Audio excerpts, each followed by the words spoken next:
Bien, hablamos ahora de la inseguridad que se vive a la hora de abordar un autobús prácticamente en cualquier región de nuestro país. Específicamente vamos a referirnos en este momento a las cifras alarmantes, por cierto, de asaltos en el interior de las unidades. Vamos con ese reporte, Ligia Toledo. Adelante, le escuchamos.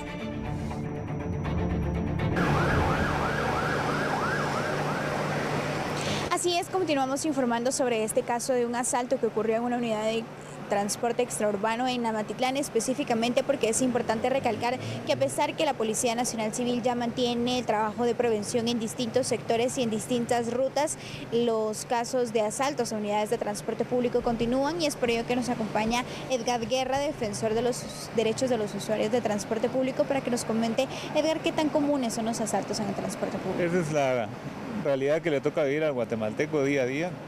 No menos de 90 asaltos a nivel nacional diariamente, es decir, es una situación insoportable para los usuarios que no saben en qué momento, qué punto lo van a asaltar. Pero ahora estamos recibiendo información de repuntes en la ruta de Amatitlán, por ejemplo, Villanueva, en la avenida La Petapa, también algunos autobuses de transporte extraurbano. En el transporte urbano, la ruta 32, la ruta 37, la ruta 38, la 36, la ruta 204, entre otras rutas que diariamente están siendo asaltadas. Y la recomendación a los guatemaltecos es el tema de la denuncia ciudadana, que es importante, porque así los funcionarios pueden saber en qué puntos es donde hay más asaltos y qué rutas de transporte colectivo y horarios es importante. Y también el tema de no portar demasiados objetos o no portar objetos de valor, ¿verdad? Por ejemplo, teléfonos muy onerosos o muy caros. El tema del efectivo, tratar de no cargar efectivo. Es cierto, tenemos la libertad de poder cargar lo que queramos, pero también es una situación de prevención en la cual no nos pongamos en riesgo, no ponerse a ser asaltados tampoco, porque eso también ha terminado muy mal en muchos de los casos en donde hay delincuentes que ya son grupos o bandas de delincuentes que asaltan en ciertas rutas, en ciertos horarios, en ciertos puntos donde no hay presencia de policía o de autoridad, en donde ellos aprovechan, y a veces cuando alguien se opone al asalto, pues actúan también violentamente, hiriendo o a veces hasta quitándole la vida a los usuarios que se oponen a ser asaltados.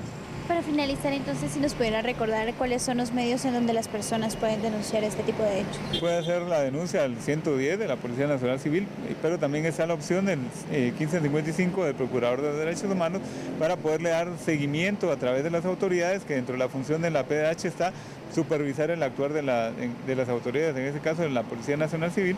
Si ellos no se dan pues abasto, hay que darles la información, brindarles la información. Si el guatemalteco no tiene, digamos, la suficiente confianza en la PNC, pues está la PDH para poder trasladar esa información inmediatamente o a la brevedad a la PNC para que tome acciones de verificación, digamos, abordaje de unidades de transporte colectivo o paradas para poder disminuir este problema que se le presenta a más de 8 millones de guatemaltecos diariamente en diferentes puntos a nivel de la República.